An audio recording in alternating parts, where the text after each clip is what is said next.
I'm laughing when he came across shouting on the phone. He's no good.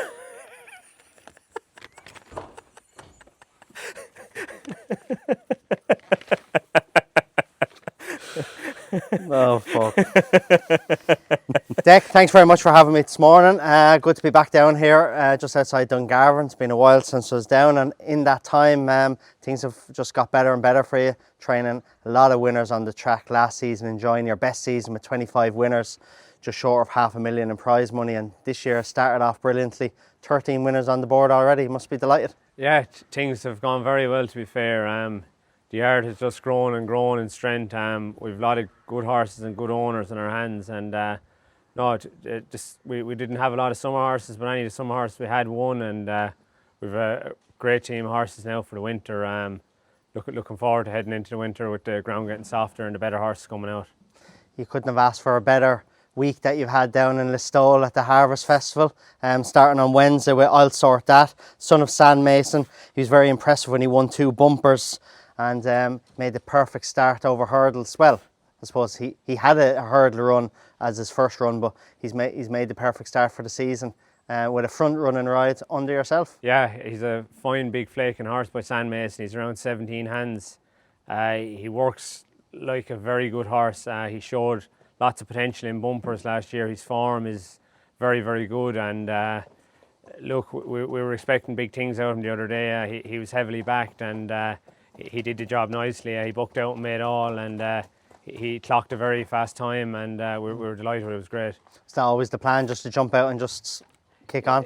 Yeah, we just said we wouldn't complicate it. He'd been schooled very well by Pat Crowley in pre-training, and he knew his job, and we just said we'd keep it simple over 2 miles. But maybe if he stepped up to 2.4, 2.5, he can be easily dropped in. He's a gent of a horse, and I think he'll be a serious flag bearer for the yard. He's one of our better horses. I know it's only a couple of days after, but any plans penciled in for where you'll go next? Not really. I haven't spoke to David. There's nothing in concrete, but I suppose the Navan Festival, there's a 2.4 graded race up there. That could be an option, and maybe have a look at the Royal Bond as well. But look, there's plenty of options for a horse like him, but we'll have to see how he comes out of it now and go from there. But he's definitely a horse I have a lot of time for. What do you think? What trip do you think will be his best trip going forward? He's cool. He's very well behaved, to be fair to him. He can do anything. I'd say he's plenty speed for 2, but he'll have no bother staying 2.5, 2.5 down the road. That day in Naas, he bet a very good horse at Ross O'Sullivan's. It's after winning 3 hurdles, I think, on the bound Strong Link. Yes. He gave way to him. Tom Harney was claiming, and he beat him easily. That was a very, very tough bumper on nearly unraceable ground. They didn't actually run the chases that day. They called him off. So to stay 2 around there with 12 stone up in his back, he'll have no bother staying 2.5 over hurdles. He's a very decent horse. It's a big asset when you have a horse like that has such a great constitution, in terms of he can bounce out and make the running like that, or you can drop him in because he's capable of settling then as well. Oh, it's a big help. But as I said, like Pat did such a great job pre-training him. He's cool. He's all the groundwork done with him, and he knows the horse, you can do anything on him. He's very well behaved, and you'll be looking forward to him. And as I said, when you go down to the start, if there's a bit of pace, say, look, I'll walk in 5th or 6th here, or I'll walk in last, or if there's no pace, I'll just bounce out, and he's not going to run from the field behind him. All he does is prick his ears. So at the moment, look, he's a dream horse. Will you continue to ride him, Dec? Probably, I'd say. David is anxious that I have a good record for David. I've ridden a good few winners from limited rides, and David likes me riding his horses, so I'd imagine I'll stay on him for his next race anyway. We'll take it step by step. There's no big deal if I don't ride him, but we'll see how it goes. And he only cost €3,000 at Tattersall sale, he did. Yeah, Pat Crowley, he's over the road. A neighbour of ours bought the horse very well. Fine, big, flaking, free-moving horse. He was well picked out, but like you have to remember, his mother won 10 races on the flat now over a mile, so she's got speed. Yeah. So he was a good boy, and fair play for Pat, and he has a very good eye for a horse. It shows they can be found at cheap prices, can't they? That's it. If you're up at the August sale or the July sale now, what it is, and you have your eyes open, you can definitely get a racehorse for small money.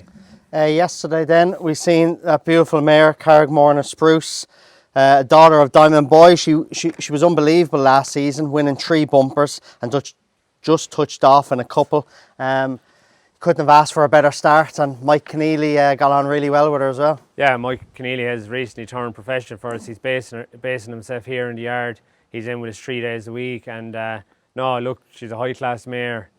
Won 3 bumpers last year, which is very hard to do, and finished off with a grade 3 in Punchestown, which is, you know, some going. But she's got an unbelievable pedigree, bred by Mickey Veal and Tom McCarthy, and no, look, she's another great mare. Nice to have a good mare. They paid her way well. She has an incredible turn of foot, as we've seen, especially in Leopardstown. Was the real standout performance, wasn't it, when you won on her? Yeah, she's by Diamond Boy, and he has a habit of throwing some serious freaks, to be fair to him. When he gets one, he gets a proper one. And no, she's a blazing turn of foot. And look, say the Feathered Lady in them kind of races, them mares graded races, she's hopefully be a strong contender and maybe pick up some more black type for her breeders. And what about ground? She seems fairly versatile. She's very versatile. She's pretty easy to ride. She made a run in yesterday. She was dropped in all her bumpers. No, she's pretty straightforward. Bal Cato, son of Balco, he's been very impressive. He's won 6 times for you, 3 times over hurdles, 3 times over fences. Not many horses can do that, and of course his last 3 runs have all been winning ones. Kilbeggan twice, and in between that, a very impressive performance at the Galway Festival. Yeah, he's a horse. He was picked up for small money, and he's very game. He tries hard. When he goes to the races, he always turns up. He's risen a lot in the handicap. We got his win done up and feathered by Ger Kelly during the summer, and it's made an awful difference to the horse. It's improved him a lot, and I think he's gone up 40 pounds over hurdles. So, but I think there'll be still more to come from him now. He's had a little break again, and he'll have a couple of races picked out from there at Halloween weekend. He might go to Galway, I'd say, for a 140 handicap chase, but I think he has another bit in the locker. And for a horse that was winning during the summer, you had mentioned to me earlier down at the Gallop that he's a horse that you think could even find that improvement on softer conditions. I think he will, because in general maybe them better races in the winter time of smaller fields, and he's better in a small field. He likes to be dropped in, put asleep, and when you produce him then he quickens. He's a good horse, to be fair to him. Rocky's Diamonds, he was obviously brilliant for you last season and what he achieved, and made his chasing debut in Galway again under Mike, who was very positive and very polished on him. You must be very excited about this horse now over fences. Yeah, definitely. Again, he's another flag bearer for the yard. A very good horse. Mike 7 was a big help in Galway. He was probably only going there maybe 70-80% fit, but he's a high class horse, which is a big thing. And he got himself out of trouble, maybe only bringing him there 3/4 fit, and he still won. So I know it was great.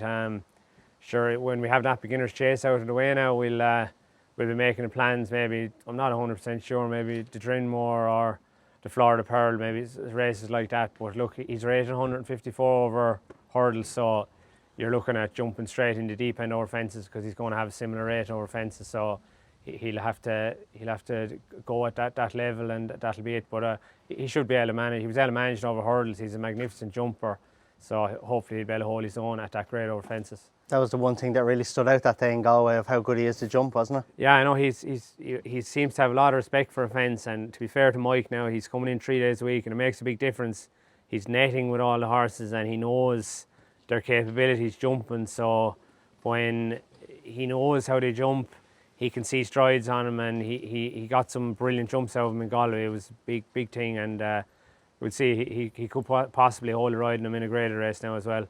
You mentioned maybe the Drinmore being on the cards from the drop back to 2 mile 2 in that beginner's chase. What do you think his best trip will be over fences? Oh, he's definitely a 3 miler, there's no doubt about it. He's a big stride, he's a relentless galloper, he's great wind, he stays going all day. If you actually look back at the stairs hurdle last year from the back of the last, he actually stuck his head down and he galloped the whole weighted line, and he was beat nothing for third. So like, for him to do that over 2-2, if we can just get a trip over fences, he's able to buck out there and put horse to the sword, and he's jumping being better over fences than hurdles with the scope he has. You'd be hoping that he'll hopefully win a grade 3 novice first, maybe grade 2 or something. So no, look, he's a great horse to have, and his owner David is massive supporter of ours. He always has a horse or two with us, and no, it's great to be able to repay him with a horse like that. You're full up. We've capacity for 55 horses, so which is good number, I think, to be able to give every horse and every owner a fair crack at a whip, that there's no horses being left behind. And there's a lot of horses here, but we try not to waste too much time on horses with limited ability, and rather than building on more stables, I think you're better off to try and improve the quality rather than the quantity. Rather than the quantity, and just send home the poor horses. And look, there's a bit of a queue for horses to get in here, but like we had a horse ran the bumper last night, he's going home, and there's another one or two there that are on the way out as well, and we keep the quality up and keep getting in young horses.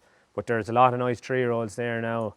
There's a Dr. Dino that's belonged to Dermot Horgan over the road. He's a beautiful horse, big horse. He'll be going for a bumper in the new year. There's a couple of walk in the park fillies there, 3-year-olds with good pedigrees. They're after doing a couple of bits of work. They're showing ability already. And I have a couple of 3-year-olds for the academy races in a couple of weeks. There's a Brave Mansonian 16-3, very decent filly. She'll be hard to beat in Mallow. There's a Latrobe, she's decent. So I know that there's a couple of cracking young horses, but like anything, you need numbers to try and sort out the good and the bad, and try and keep increasing the strength of the squad. And a quick mention of those academy races, what are your thoughts on those going forward? Look, I was kind of lucky just the way I got offered a couple of horses that were broken as 2-year-olds, and we got these in I think they came in the end of April, so we've been getting them ready all through the summer. So them couple I have ready for Cork, and whatever the next race is, they're ready to go, so they should be hard to beat.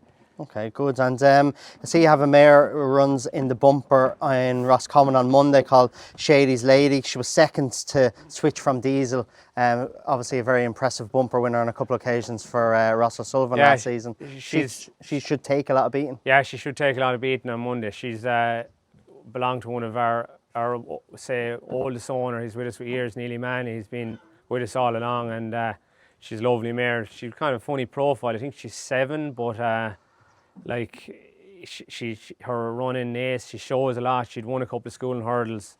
Her running ace was serious behind Issy Diesel, so on form you'd find it hard to see her not being in the shake-up on Monday, and she's working really well as well.